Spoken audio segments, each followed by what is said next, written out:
Hey, what's up you guys, it's Dorothy and welcome back to my channel. In today's video we're going to go into chapter 3 of One of Us is Next by Karen and McManus.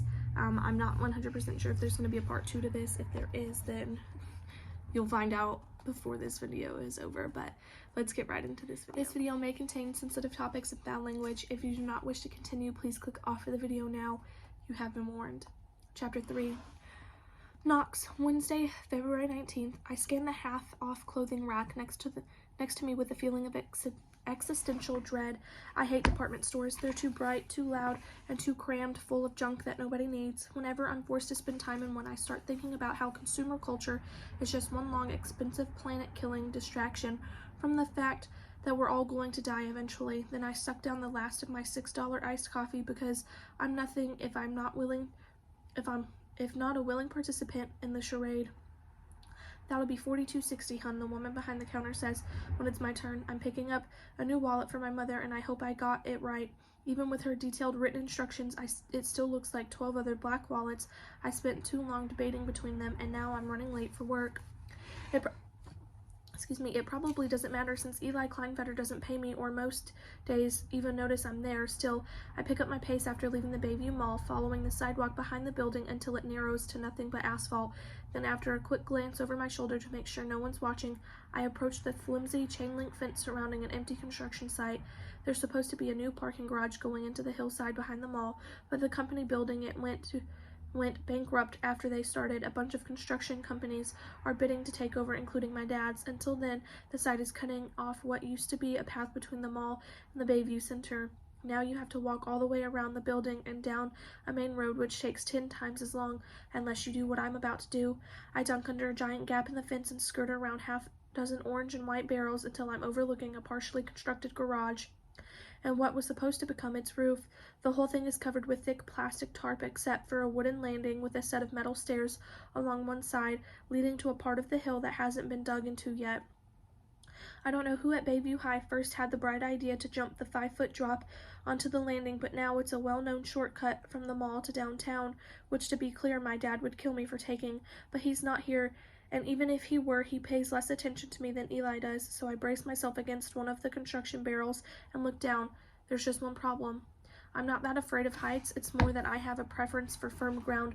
When I played Peter Pan at drama camp last summer, I got so freaked out about getting flown around on a pulley that they had to lower me to barely 2 feet off the stage.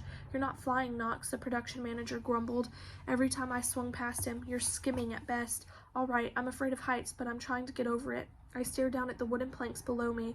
They look 20 feet away. Did someone lower the roof? It's a great day for someone to die, just not me, I mutter like I'm Dax Reaper, the most ruthless bounty hunter in Bounty Wars, because the only way I can make this nervous hovering even more pathetic is to quote a video game character. I can't do it, not a real jump anyway. I sit at the edge, squeeze my eyes shut, and push off so that I slither down the last few feet like a cowardly snake. I land awkwardly, wincing on impact and stumbling across an uneven wooden planks. Athletic, I am not. I manage to regain my balance and limp toward the stairs. The lightweight metal clangs loudly with every step as I make my way down. I heave a sigh of relief once I hit solid ground and follow what's left of the hillside path to the bottom fence. People used to climb over it until somebody broke the lock. I slip through the gate and into the tree grove at the edge of the Bayview Center. The number 11 bus to downtown San Diego is idling at the depot in front of the town hall, and I jog across the street to the still open doors. Made it with a minute to spare. I might get to Until Proven on time after all. I pay my fare, sink into one of the last empty seats, and pull my phone out of my pocket. There's a loud sniff beside me. Those things are practically part of your hands nowadays, aren't they? My grandson won't put his down. I suggested he leave it behind the last time I took him out to eat, and you would have thought I've threatened him with bodily harm. I look up to a pair of watery blue eyes behind bifocals. Of course, it never fails. Anytime I'm out in public and there's an old woman nearby, she starts up a conversation with me. Maeve calls it a nice young man factor. You have one of those faces, she says.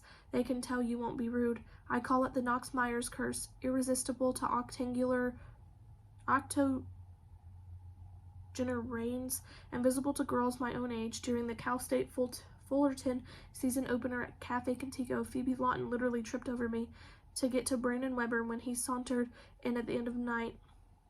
I should keep scrolling and pretend I didn't hear like Brandon would. What would Brandon do is a terrible life mantra, since he's a soul-sucking waste of space who skates through life on good hair, symmetrical features, and the ability to throw a perfect spiral, but he also gets whatever he wants and is probably never trapped in awkward geriatric bus conversations. So yeah, selective hearing loss for the next 15 minutes would be the way to go. Instead, I find myself saying, there's a word for that, nomophobia, fear of being without your phone. Is that right? She asked, and now I've done it. The floodgates are open. By this time we reach downtown. I know all about her 6 grandkids and her hip replacement surgery. It's not until I get off the bus a block from Eli's office that I can go back to what I was doing on my phone in the first place. Checking to see if there's another text from whoever sent the truth or dare rules yesterday. I should pretend I never saw it. Everyone at Bayview High should, but we don't. After what happened with Simon, it's baked into our collective DNA to be morbidly fascinated with this stuff. Last night, while a bunch of us were supposed to be running lines for the spring play, we kept getting sidetracked by trying to guess who the unknown texter might be. The whole thing was probably a joke, though. It's 4 o'clock when I push through the doors of Until Proven's office building, well past 24-hour deadline for whoever's supposed to be playing the game to respond, and the latest Simon wannabe has gone silent. I pass the coffee shop in the lobby and take an elevator to the 3rd floor. Until Proven is at the far end of the narrow corridor, next to one of those hair replacement clinics that fills the entire hall with a rank chemical smell. A balding guy comes out of its door, his forehead unevenly dotted with wispy tufts of hair. He lowers his eyes and slinks past me. I just caught him buying porn. When I crack open Until Proven's door, I'm immediately hit with the buzzing sound of too many people crammed into a small space, all of them talking at once. How many convictions? 12 that we know of, but there's gotta be more. Did anybody call Channel 7 back? 18 months. Then released, then right back in. Knox, Sandeep guy, a Harvard law grad who started working for Eli last fall, bears toward me from behind, an armful of red folders stacked up to his nose. Just the man I was looking for. I need 40 employer kits compiled and sent out today. Sample kits on top, along with all the addresses. Can you get these out for the 5 o'clock mail run? 40? I raise my eyebrows as I take the stack from him. Until Proven doesn't only defend people who Eli and other lawyers think are wrongfully accused, it also helps them find jobs after getting out of jail. So every once in a while, I mail out folders full of resumes and cover letters about why hiring exonerers, as Eli calls them, is good for business. But we're usually lucky if one local company a week is interested. Why so many? Publicity from D'Angelo's case, Sandeep says. Like, that explains everything. When I still look confused, he adds, everyone turns into a concerned corporate citizen when there's a chance for free PR. I should have guessed. Eli's been all over the news after proving that a bunch of people convicted on drug charges had actually been blackmailed and framed by a San Diego police sergeant, Carl D. Agostino, and 2 of his subordinates. They're all in jail, awaiting trial. And Until Proven is working on getting the phony convictions reversed. The last time Eli got this much press was for the Simon Keller case. Back then, Eli was the lead story on every news show after getting Nate McCauley out of jail. My dad's company hired Nate a couple of weeks later. He still works there, and now they're paying for him to take college classes. After Bro and Ray has left for Yale, and Until Proven started looking for another high school intern, I figured Maeve would take it. She's tight with Eli, plus she was a big part of why Simon's plan unraveled in the first place. Nobody looked at Simon as anything except a victim if Maeve hadn't tracked down his secret online persona. But Maeve didn't want this job. That's Browen's thing, not mine, she said in the voice that she uses when she wants to end a conversation. So I applied, partly because it's interesting, but also because I wasn't exactly fighting off other job opportunities. My father, who tells anybody who will listen that Nate McCauley is one hell of a kid, never bothered asking if I wanted to work at Myers Construction. To be fair, I suck at anything tool-related. I once wound up in the emergency room after hammering my thumb to a pulp when hanging a picture, but still, he could have asked. 5 o'clock, Sandeep repeats, cocking finger guns at me as he backs away toward his desk. I can count on you, right? I got it, I say, looking around for some empty space. My gaze lands on Eli, who's the only person at Until Proven who gets an entire desk to himself.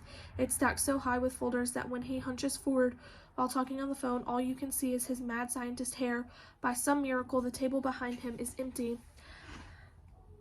I'm gonna leave it off right there and finish the rest of this in the next video because this is long. Bye.